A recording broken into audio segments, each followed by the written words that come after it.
पापी, तुमने ब्रह्म की हत्या की है, तुम्हारे ऊपर ब्रह्म हत्या का दोष लगा है। आप कल्पना करो, जिस महापुरुष ने मुझे संसार दिखाया, आज वो महापुरुष मुझे पापी शब्द से संबोधित कर रहा। मैं बड़ा त्रसित हुआ, हृदय बड़ा क्षुब्ध हो गया। मैंने 10,000 वर्ष तक साधना की। इसके पश्चात भूत भामन भगवान शंकर ने कहा, बेटे यहां साधना करने से कोई फल नहीं मिलेगा। फिर कला नैमिषारण्य की धरती पर जाओ, जहां पर तुमने है बंशियों का रक्त बहा करके एक नहीं 5 कूप तुमने रक्त से प्लावित कर दिए हैं, रक्त से भर दिए हैं। जब मैंने वहां पर साधना की, भगवान शिव पुनः प्रकट हुए, पुत्र वरदान मांगो। हमने कहा, भगवान हमारे पिता ने मुझे पापी शब्द से संबोधित किया, आज तो हमारे पिता ने ही कहा है, कल ये संसार मुझे पापी कहेगा। ऐसा कुछ करो जो मैं इस पाप कर्म के बंधन से मुक्त हो जाएं। उस समय भगवान शिव ने मेरे ऊपर कृपा की, सुमित्रानंदन, और जो 5 रक्त कुआं के जो रक्त से कुआं भरे थे मुरली, वो पवित्र जल के रूप में परिवर्तित हो गए। तब भगवान शंकर ने वरदान दिया, जो आज से परशुराम की पवित्र धरती, कर्म धरती का दर्शन करेगा, उसके जन्म जन्मांतर के पाप नष्ट हो जाएंगे। जो इस जल का आचमन करेगा उसका कल्याण होगा। जो इस जल की पंचचक्र तीर्थ की परिक्रमा करेगा उसको मनोवांछित फल प्राप्त होगा। आज भी नैमिषारण्य की धरती पर जो चक्र तीर्थ बना है, वो जल चक्राकार घूमता हुआ दिखाई देता है। ये परशुराम की देन है। भक्त बड़े श्रद्धा के साथ जाएंगे और अपने जन्म जन्मांतर के पापों से मुक्त होंगे। जो भक्त अपने पितरों का श्राद्ध नैमिषारण्य की पवित्र धरती पर करते हैं, महाराज उनके पितर सदैव प्रसन्न रहते हैं। और जब पितर प्रसन्न होंगे, इसीलिए तो समाज में ब्राह्मणों की महत्ता बढ़ गई। अगर वर्ष में एक भी बार तुम्हारे घर में ब्राह्मण नहीं आया, तुमने ब्राह्मण की सेवा नहीं की, तो याद रखना तुम्हारे घर में किया गया श्राद्ध, होम, जप, तप, इसका फल तुम्हें मिलने वाला नहीं है। कारण ना तो देवता ग्रास ग्रहण करेंगे, ना ही तुम्हारे पूर्वज ग्रहण करेंगे। और जब ब्राह्मण घर में आता है, होम करता है, मंत्र का उच्चारण करता है, उस मंत्र से 2 रस निकलते हैं। एक रस का नाम है हव्य और दूसरे रस का नाम है कव्य। हव्य रस का पान देवता करते हैं और कव्य रस का पान पितर करते हैं। जब देवता और पितर दोनों प्रसन्न होते हैं, तभी तुम्हारे घर में धन, संपन्नता और संतति की प्राप्ति होती है। और जब तक पितर प्रसन्न नहीं होते, कोई कल्याण करने वाला नहीं। आपके पितृलोक में जहां आपके पूर्वज रहते हैं, वहां मात्र केवल सूर्य देव ही ऐसे सक्षम देव हैं जो वहीं पर पहुंच सकते हैं। इसीलिए तो सभी भक्त प्रातः स्नान करके सूर्य को जलाभिषेचित करते हैं, जल को सूर्य के श्री चरणों में समर्पित करते हैं। और सूर्य देव के साथ जब ये भक्त ऐसा व्यवहार करते हैं, सूर्य देव जब पितृलोक जाते हैं तो उन परिवार के सदस्यों की क्रिया का बखान करते हैं। पितर बड़े प्रसन्न होते हैं, कारण पितृलोक में सभी सब प्रकार की संपन्नता है, लेकिन महाराज वहां जल नहीं है। सूर्यदेव सभी को जल से तृप्त करते हैं। इसीलिए आज भी पंचचक्र तीर्थ की महत्ता है। लक्ष्मण ने कहा, जिसने धनुष तोड़ा उसने गुरु आज्ञा का पालन किया, बहुत अच्छा किया।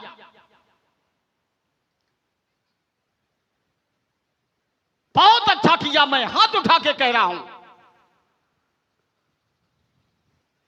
लेकिन यदि गुरु जी आज्ञा दे रहे हों तो शिष्य को सोचना चाहिए ये कार्य हमें करना चाहिए कि नहीं करना चाहिए। जैसे हमें आज्ञा नहीं दी, हमारे पिता ने हमको वचनों में बांध लिया कि हमें वचन दो, जो हम कहेंगे वो तुम कार्य करोगे। और एक बार नहीं 3 बार जब हमारे पिता श्री जमदग्नि ने मुझसे वचन लिया तो मैंने वचन दे दिया, जो आप आज्ञा करेंगे मैं उसका पालन करूंगा। क्योंकि हमारे पिता जानते थे कि हमारा राम मात्र भक्त विशेष है, वो ऐसा कार्य नहीं करेगा। अगर इसे वचनों में बांध लेंगे तो परशुराम अपने वचनों से कभी मुक्त होने वाले नहीं हैं, चाहे मुझे युद्ध यमराज से ही क्यों न करना पड़े। लेकिन जब गुरु जी ने आज्ञा दी तो क्या शिष्य को यह सोचना नहीं चाहिए कि ये दिव्य धनुष, ये सनातन की धरोहर है, धर्म का पोषक है, मर्यादा का अधिष्ठाता रहा, क्या इसके साथ यही व्यवहार होना चाहिए? प्रहलाद भी तो था धरती पर, क्या उसने अपने पिता की आज्ञा मानी? एक शिष्य भी तो था राजा बलि, क्या उसने अपने गुरु शुक्राचार्य की बात मानी?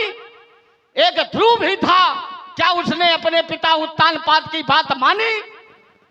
उसके पूर्वज मनु जी आए, पुत्र ना जाओ जंगल में, लेकिन मनु की बात भी ध्रुव ने नहीं मानी।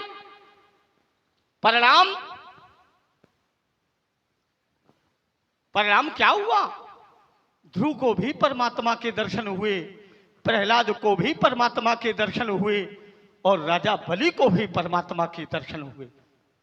क्या किसी शास्त्र ने, किसी वेद ने, किसी पुराण ने, किसी समाज ने, किसी ज्ञानी ने इन महापुरुषों को गलत ठहराया? क्या यह सिद्धांत लगा, माता पिता गुरु प्रभु की वाणी विनय विचार करी शुभ जानी, उचित की अनुचित किए विचारू, धर्म जाए सिर पातक भारू। यदि हमारे गुरु, हमारे प्रभु, हमारे सनातन, हमारे धर्म की मर्यादा पर अगर कोई कुठाराघात कर रहा है, उस समय अगर हमारे गुरु प्रभु और माता पिता आज्ञा दे रहे हैं तो फिर पुत्र को पीछे नहीं हटना चाहिए। क्यों? निंदन्तु नीति निपुणा यदुवायुस्तुवन लक्ष्मी समाविशतु गच्छतु वा यथेष्टम अद्यैव मरण मृत्युवांतरे वा न्यायास पथा प्रवचलन्ति पदम न धीरा। जो नीति में निपुण लोग हैं, जो धर्म के पर समर्पित हैं, उन्हें अपना पद पीछे नहीं हटाना चाहिए। लक्ष्मण ने कहा, भैया व्यक्ति कार्य करता है कि वस्तु? सबने कहा व्यक्ति करता है, वस्तु कुछ नहीं करती है। तो धनुष है वस्तु, ये कोई अपना कार्य कर नहीं सकती, तो फिर दमकेऊ दामिनी जिम जब लयऊ, ये धनुष अपने आप उठ करके अपने आकार में परिवर्तन किया कि नहीं किया? ये स्वयं उठा कि नहीं उठा? और यदि ये स्वयं उठ गया है तो तुम कह चुके हो, जो स्वयं कार्य करता है वो महान होता है, वस्तु कार्य नहीं करती। मैं इसी जगह रुक रहा हूं। अगर इसमें उठने की, बैठने की, बढ़ने की, घटने की कला नहीं थी तो फिर ये अपने आप अपने आकार में परिवर्तन कैसे कर लिया? मैं रुक रहा हूं। कहो व्यास जी, आज वो संवाद होगा कि आज इस धरती पर इतिहास बनेगा, क्योंकि इसने हमें चुनौती दी है। हो गई बात। अब बोलो लड़काऊ। अब पहला तो मेरा निवेदन है कि जिस प्रकार मैंने अभी तक इतनी शालीनता से आपकी सारी बातें, तर्क, प्रवचन, कथाएं सब सुना, ठीक उसी प्रकार अब आप मेरी पूरी वार्ता को सुनेंगे। ठीक, सभा में बैठे सभी लोग अपना अपना ध्यान हमारी ओर लगाएं। मैं कथा नहीं सुनाऊंगा, ना तो मैं ये बताऊंगा कि तीर्थ करने जाओ तो वहां नहा लेना, ना मैं ये बताऊंगा कि पितर कैसे प्रसन्न होते हैं। हाँ, मैंने जो तर्क रखे हैं मैं उन तर्कों में टिप्पणी जरूर करूंगा, जिसलिए मैं आया हूं, जो मेरा मुख्य कार्य है। ठीक, आइए, पहली बात तो ब्राह्मण देवता के प्रश्न का उत्तर प्रश्न बनता नहीं है, पहली बात, लेकिन फिर भी मैं आपके सभी तर्कों पर टिप्पणी जरूर दूंगा। मैंने दर्शन दिया था कि अगर ये धनुष दिव्य है तो टूटा कैसे, क्यों भाई? सभा में बैठे लोग इस बात के साक्षी हैं। परशुराम जी ने कहा था कि दिव्य धनुष है, तो मैंने कहा था कि अगर ये दिव्य धनुष है तो टूटा कैसे? परशुराम जी ने बताया कि टूटा कैसे, क्यों भाई? अभी तक बताया परशुराम जी ने कि कैसे टूटा? बोले आज ऐसा संवाद होगा। कैसा? ऐसा? जाओ जाके भजन करो, चक्कर में ना पड़ो। हमने कहा था कि टूटा कैसे? अगर दिव्य है तो पंडित जी को ये नहीं बताना कि टूटा कैसे, ये बताना है कि पुरखा कैसे प्रसन्न होंगे, ये बताना है कि तीर्थ करने कहां जाऊं, ये नहीं बताना कि टूटा कैसे। आइए, परशुराम जी कहते हैं कि धनुष अपने आप उठ गया, और अपने आप उठ गया इसका ये तात्पर्य है कि धनुष ने कर्म किया। अच्छा, धनुष अपने आप उठ गया, क्यों भाई? ऐसी अपने आप उठ गया, क्यों भाई? धनुष अपने आप उठ गया। अब देखो, मैं अर्धाली पढ़ता हूं, संभाले। आचार्य कहते हैं, बोले गुरु ही प्रणाम मन ही मन कीन्हा, गुरु ही प्रणाम मन ही मन कीन्हा, अवति लाघव उठाए धनु नीन्हा। क्या किया गया? उठाए, धनुष को उठाया। ये नहीं लिखा कि धनुष उठ गया, क्यों भाई? ये नहीं लिखा कि धनुष उठ गया, ना, धनुष को उठाया गया। अति लाघव उठाए धनु लीन्हा, अत्यंत ही शीघ्रता के साथ धनुष को उठा लिया। उठाया गया, अपने आप नहीं उठा। और आइए, इन्होंने कहा कि दम क्यों दामिन दुत जिम लयऊ पुनि धनु नभ मंडल सब। महाराज, ये धनुष के कारण नहीं हुआ ना, ये धनुष के कारण नहीं हुआ महाराज, ये धनुष तोड़ने वाले का प्रभाव है। धनुष तो जड़ है, धनुष जड़ है, लेकिन जिसने धनुष तोड़ा है, आचार्य कहते हैं, जो चेतन कहाँ जड़ करई, जो चेतन कहाँ जड़ करई, जड़ई करे चेतन असे समर्थो रघुनायक ही भजहि जीव के धन। जिसने धनुष तोड़ा है उसका ऐसा प्रभाव है कि वो जिसको छू लेता है तो चेतन जड़ हो जाता है, जड़ चेतन हो जाता है, ऐसी समर्थ है उसमें। धनुष ने कर्म नहीं किया, धनुष अपने आप नहीं उठा, धनुष को धनुष तोड़ने वाले ने उठाया, और जैसे ही उठाया तब है नित्योगामी। इसलिए धनुष कर्म नहीं कर सकता ना, इस पर सुधार करो आप। नहीं, एको जैसे एको प्रमाण देना आप कि धनुष ने कभी कर्म किया हो स्वयं में हो। भाई भोले बाबा धनुष से कह देते कि जाओ धनुष दुष्ट का वध कराओ, निशाचरों को मारो, तो धनुष चला जाता, मार के चला आता। तो जानते कि धनुष कर्म करता है। कम से कम वो बातें करो कि सबके हृदय में। एक क्षण, इतना काहे परेशान होते हो आप? तो इसे जैसे किसी ने डंडा लेके बिल्कुल पीछे भाग दिया। और आइए देखिए, हम चाहते हैं, मैंने कहा था, और जब लोहा गर्म हो महाराज समय उस पर सुनो तो एक आकार ले लेता। ये लोहा ऐसा है कि हमेशा गर्म रहता है, और इसके गर्म होने के चक्कर में पड़ोगे तो भस्म हो जाओगे। तो यही चक्कर में ना पड़ो, यही रुक जाओ।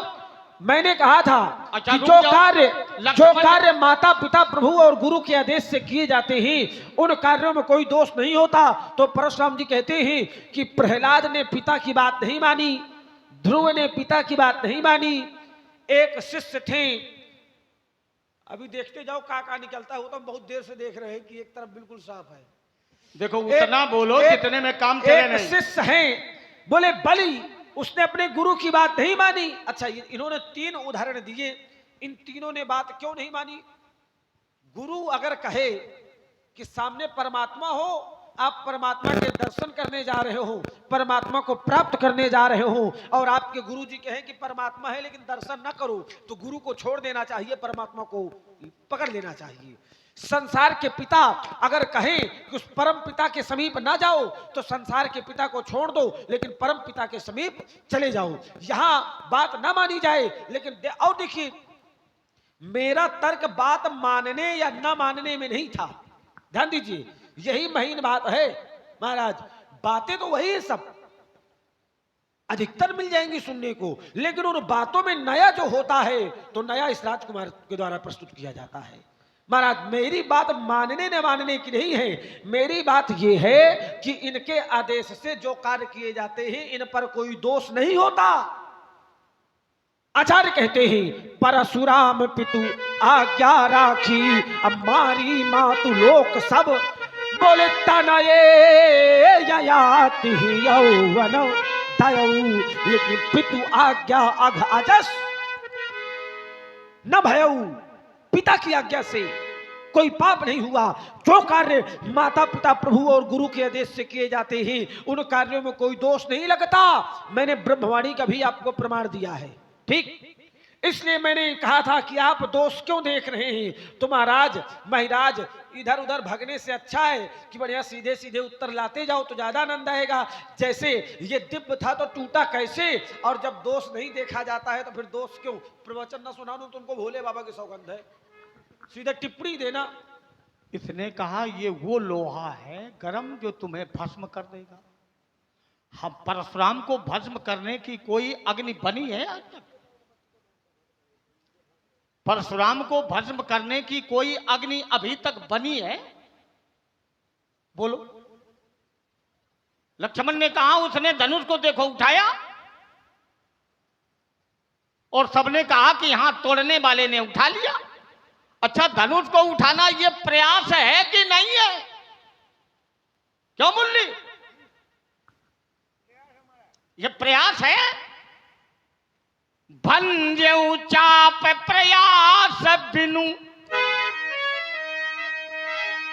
धनुष तोड़ने वाले ने धनुष तोड़ने के लिए कोई प्रयास नहीं किया।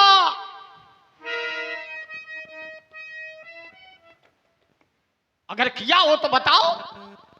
और यदि उसने धनुष को उठाया तो लेत चढ़ावत खींचत गाल है।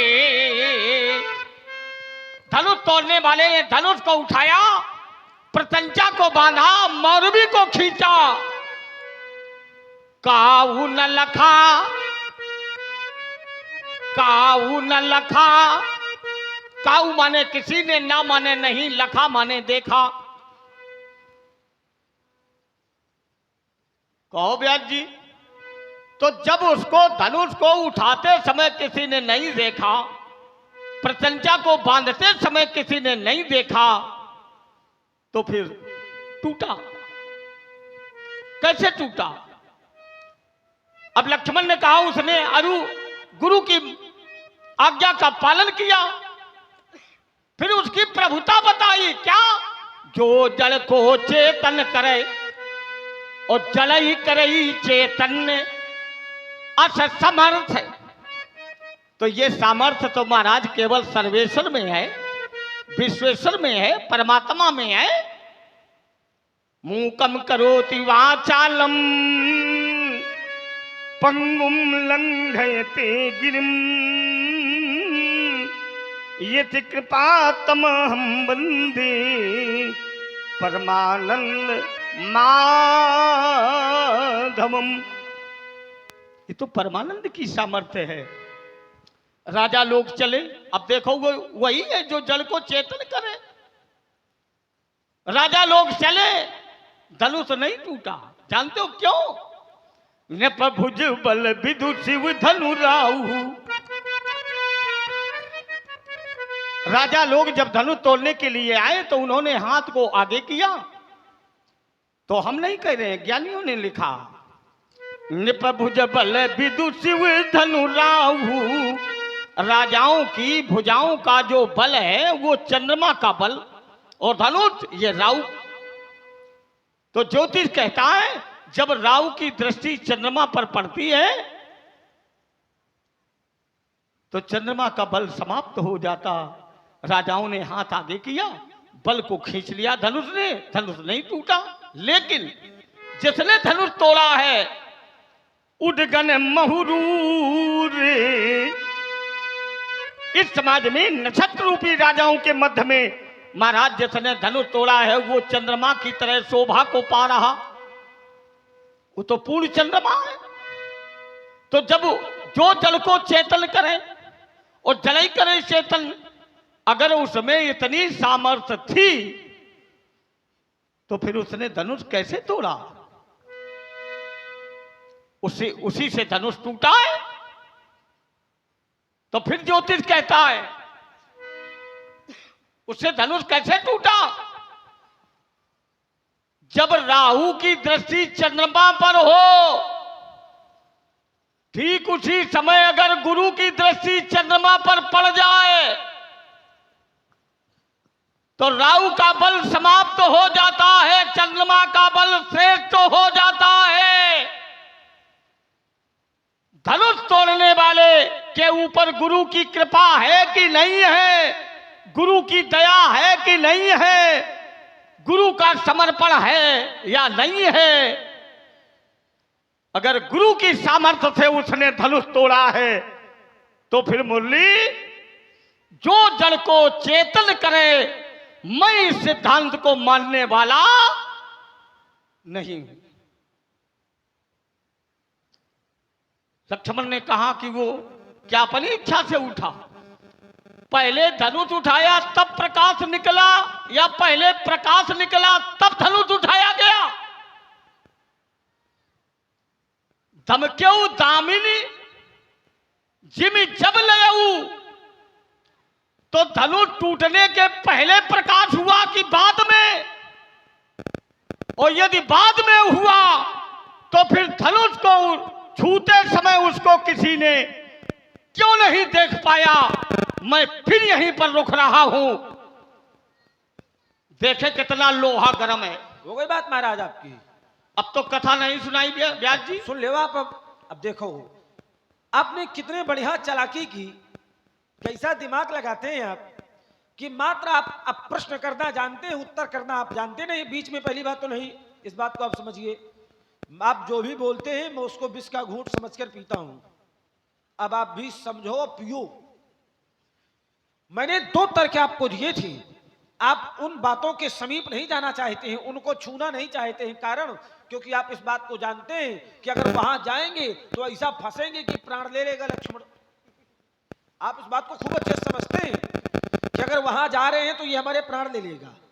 मैंने कहा था कि ये धनुष अगर दिव्य है, ये धनुष अगर दिव्य है तो टूटा कैसे? अभी तक परशुराम जी ने बताया कैसे टूटा। क्यों भाई? ये इतना एक क्षण बीच में बीच में नहीं, बीच में नहीं ना गलत बात महाराज। यही समस्या है। अगर हम ये जानते होते कि धनुष कैसे टूटा, इसमें सुधार करो। हम लड़कन के चक्कर में पड़ते। इसमें सुधार करो आप। और ये बार-बार यही दबाव दे रहा है। इसको बढ़ा के उसको नीचे करो। हाँ, ये बहुत परेशान करेंगे इस तरह को। बिल्कुल पहली बात तो ये गलत बात है भाई। अब जब आप ये नहीं जानते, आप ये जानते हैं कि जब धनुष उठाया गया तो क्या क्या हुआ, कैसे उठाया, किसके आदेश से उठाया, ये आप जानते हैं। और ये नहीं जानते कि कैसे टूटा। भाई आप ही कहते हैं कि ये धनुष दिव्य है, तो मैंने कहा दिव्य है तो फिर टूटा कैसे बताओ। देखो महाराज, इतने बस नो देख रहे हैं, इतने भी या देख रहे हैं, इनमें ना जाने कितने देख रहे होंगे, ये ध्यान देना। हाँ, रोजे वाले अलग होंगे, ये वाले अलग हैं। आइए, मैंने कहा था कि जैसे आपने माता का वध किया पिता के आदेश से, आपको दोष नहीं लगा। क्यों? क्योंकि पिता का आदेश था। ठीक उसी प्रकार धनुष तोड़ने वाले ने धनुष को तोड़ा गुरु के आदेश से, तो फिर उसको दोष का है। कहा था मैंने, अभी तक बताया परशुराम जी ने कहा है। क्यों भाई? अभी तक उत्तर आया नहीं आया? मात्र इनको अपनी बात पे लेके हमको खींच के हमको अपनी बात पे ले जाएंगे और हम आपकी हर बात का उत्तर हर बार कर देते हैं। इसके बाद भी आप एक नया धरातल, नया फसाओ, नया अखाड़ा बनाते हैं कि इस बार लक्ष्मण को फंसा लेंगे और लक्ष्मण फिर से निकल जाता है। तो ये चालाकी ना करो महाराज। हम तो आपकी बात पे उत्तर अपनी बालक बुद्धि के अनुसार करेंगे, लेकिन आप भी थोड़ी अगर बातों को उत्तर करते चले तो आनंद आएगा। जैसे ये बात तुम्हारी हमारे हृदय को बड़ी अच्छी लगी। आपने कहा, लक्ष्मण ने कहा मैं जो भी कर रहा हूं ये देखो प्रकाश को स्पष्ट करो। देखिए महाराज, आपने कहा कि धनुष तोड़ने वाले धनुष को उठाया तो किसी ने देखा नहीं देखा। महाराज, धनुष तोड़ने वाले को धनुष उठाते सबने देखा। ध्यान दीजिएगा, धनुष उठाते रुक जाओ, पढ़ो, काफी पढ़े लिखे हो तुम, पता है, सुन लिया करो। कितने पढ़े लिखे हो मैं जानता हूं, जाओ काम करो अपना। उठाते सबने देखा, तोड़ते सबने देखा। ध्यान दीजिएगा वैसी, ये परशुराम बहुत बोलते हैं, महात्मा बहुत बोलते हैं, किसी ने नहीं देखा। तो लक्ष्मण कैसे बड़े आए, किसी ने नहीं देखा, कभी हमसे मिलो फिर हम बताते हैं देखा कि नहीं। उठाते देखा, तोड़ते देखा। देखा तो क्या नहीं देखा। आचार्य कहते हैं लेत चढ़ावत खैंचत गाढ़े काहू न रखा देख सब ठाड़ी। क्या नहीं देखा? धनुष की डोरी को पकड़ के बांधना, उसको खींचना, ये किसी ने ही नहीं देखा। नहीं तो गुरु ही प्रणाम मन ही मन कीन्हा, अति लाघ हो उठाए धनु लीन्हा। ईमानदारी से बताइए, ऐसी सौगंध है भोले बाबा की आपको, ये सबने देखा कि नहीं देखा? और आइए, तेहि क्षण राम मध्य धनु तोड़ा, भरे भुवन धुनि घोर कठोरा। ये सबने देखा कि नहीं देखा? देखा। सिर्फ तीन क्रिया नहीं देखी गई, लेत चढ़ावत खैचत गाढ़े काहू न लखा। देख सब ठाढ़े, ये नहीं देखा, बाकी उठाना तोड़ना सबने देखा। प्रभु तो चाप खंड मही डारे, देख लोग सब भय सुखारे। बस एक क्षण रुक जाओ, यहीं रुको ना। कैसे यहीं पे रुको? जहां नहीं तुम रुकेंगे, रोको वहां हम रुके, और जहां हम रोके वहां तुम ना, रुको। हम नहीं रोकते। और न पूरा आनंद आ जाए, अभी एक क्षण में आ जाए। हमको नहीं चाहिए आनंद। दूध का दूध, पानी का पानी। अरे जाओ, चक्कर में ना पड़ो। दूध का दूध, पानी का पानी बहुतों ने किया और खुद पानी होके निकल लिए, हम वही के वही रह गए। चक्कर में ना पड़ो हमारे। प्रभु तो काम चलने वाला नहीं है। धनुष तोड़ने वाले ने खंड करके धरती पर डाल दिया, किसने देखा? सबने देखा। चाप खंड मई डारे, कार्य हो रहा कि हो चुका है, इस पर आप लोग चिंतन कर ले। उन लोग वो लोग चाप खंड मई डारे, डारे माने कार्य हो गया या हो रहा है? उत्तर मिला, हो गया, हो रहा है। चक्कर में ना बड़ा, हो रहा है। डारे, हाँ तो डारे डाल रहा है। हाँ। जहां पर रहा है, रही है, हाँ। रहे हैं, हाँ। ये तो वर्तमान का बोध है। ठीक है। लेकिन जहां आया गया, डाला, खाया पिया, तो ये तो भूतकाल का बोधक है। यहीं पर ले उत्तर। आप इसका भी ज्ञान नहीं है। आप उत्तर नहीं करते हैं, लेकिन मुझसे उत्तर लीजिए। हमारे व्यास जी बैठे हैं जो मानस मर्मज्ञ हैं, ईमानदारी से बताइए। प्रभु तो चाप खंड मही डारे, देख लोग सब भय सुखारे। इन लोगों ने क्या देखा? आचार्य कहते हैं इन लोगों ने ये देखा कि धनुष तोड़ने वाले ने धनुष के दोनों खंडों को पृथ्वी पर डाला। ये देखा, ये नहीं है कि फेंक दिया या पड़े हैं, ऐसा नहीं कि पड़े हैं, डालते हुए लोगों ने देखा। तब देख लोग सब भय सुखारे। ये जबरदस्ती का प्रयोग हमारे ऊपर न करो, जब और कोई राजकुमार मिले उनके ऊपर करना। व्यास जी तुम्हें और लक्ष्मण की उठाओ, सौगंध। और सुनो, लक्ष्मण की सौगंध नहीं, अगर आप पहले तो कहते- ये बताओ कि जब ये दिव्य था तो टूटा कैसे? हाँ, अब मैं और बताने सुनो, जा रहा हूं। जब गुरु के आदेश से, पिता के आदेश से कार्य करने में दोष नहीं होता तो आप दोष क्यों देखते हैं? इन पर उत्तर करो। भगाओ ना ज्यादा, मैं भगने दूंगा नहीं। देखो नहीं, बेटे, ज्यादा चक्कर में पड़ोगे लालू तो ना परस दिखेगा ना परशुराम दिखेंगे, दोनों बिल्कुल। ये समझो, ये बालक बुद्धि है। देखिए, राम जी ने धनुष को इतनी फुर्ती से उठाया है, अति लाघव उठाए धनु लीन्हा। लेकिन माना, बहुत उन्होंने पलक झपकते कार्य कर दिया। बस वही नहीं देखा तो जब है। पलक झपकते कार्य किया तो उसके पहले प्रकाश था कि नहीं था? प्रकाश पहले था। पहले था। क्या बात है। सभी भक्त व्यास भगवान और लक्ष्मण जी के लिए जोरदार ताली बजावे, जोरदार ताली बजाओ। मैंने सत्य को स्वीकार किया। हाँ, जो है वो है। अब देखो, जब उसने धनुष तोड़ करके धरती पर डाल रहा था, किसी ने देखा कि धरती पर पड़ा हुआ देखा? सबने देखा। पड़ा हुआ, हाँ, डालते हुए नहीं देखा। नहीं नहीं नहीं, पड़ा हुआ। देखो यही प्रभु तो क्या बात है व्यास रुक जी? जाओ, चुप! रुको। बाचाल कहीं- जबरदस्ती का प्रयास नहीं होगा। व्यास प्रभु बाली का तो रुक जाओ, नहीं, सुनो नहीं, पहले। नहीं, नहीं। देखे चाप खंड मही डाले, डालते नहीं। हुए। डालते हुए, अब सुनो। अच्छा रुको, डालते हुए देखो व्यास जी, हैं। डारे माने कार्य हो गया कि हो रहा है? अब नहीं, नहीं, हो पूरा रहा है। अर्थ करो ना, पूरा। देखो, ये गलत। एक शब्द का अर्थ ना करो, मान लो पूरा अर्थ करो। अच्छे अच्छे हो तो अच्छे रहो।